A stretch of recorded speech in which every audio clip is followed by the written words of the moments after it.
What's up, Batcavers? This is Garrett, getting ready to talk to you about the new releases. Thought we'd start off with some of the special items instead of the regular weekly comics.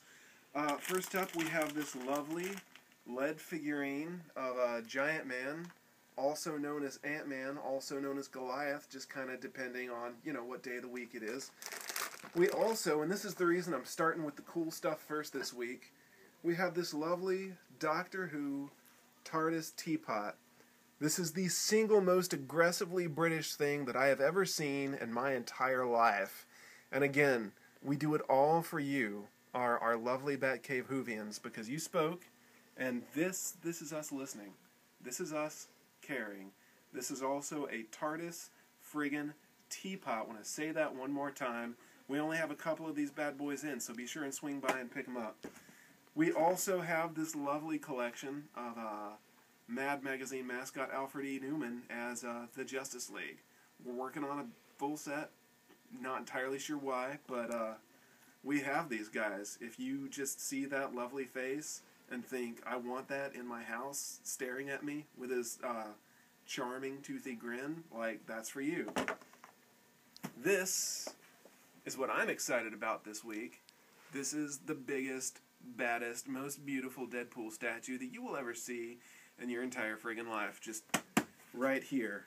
It's a monster, and are you looking at it? Just look at the detail and the sculpting and whatnot. Yeah, that's what I'm talking about. All right, let's see. I think probably the biggest thing happening in comics this week: death of the family. Joker continues his rampage, and I'm gonna be honest. I've kind of been avoiding reading the whole series till it's all collected, partially because I didn't want to get ahead of myself and spoil things here. But, everyone's wearing Joker faces, Joker's in the Batcave, those are just the covers. This is wigging me out, and I hadn't even been reading it. Like I said, I've been trying to keep myself a completely blank slate for the benefit of our customers. It's just one of the many sacrifices that I make for you guys, because I love you. We also have this book here that focuses on a different slew of creator-owned heroes every week.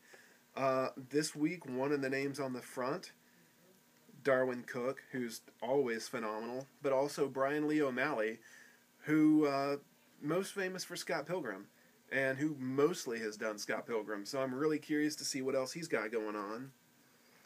Spider-Man's on the cover of Daredevil. That's always a good sign. It's one of my favorite relationships in all of comics, other than maybe Spider-Man and Wolverine. Oh man, or Spider-Man and Human Torch. No, I'm not. Okay, next up, Mars attacks the Ghostbusters. Now let's just break that down for a second. Mars attacks the Ghostbusters. And, if you take a look at that, and you're honest with yourself, I think you see that you can't live without that in your life or in your heart. There's also Mars Attacks Kiss, which came out last week, and I got so excited about it that I completely forgot to mention it. I was going here, making my little video, talking, and all I was thinking was Mars Attacks friggin' Kiss, and then I didn't say a word about it. So, my humblest apologies. All new X-Men, stuff's getting real there.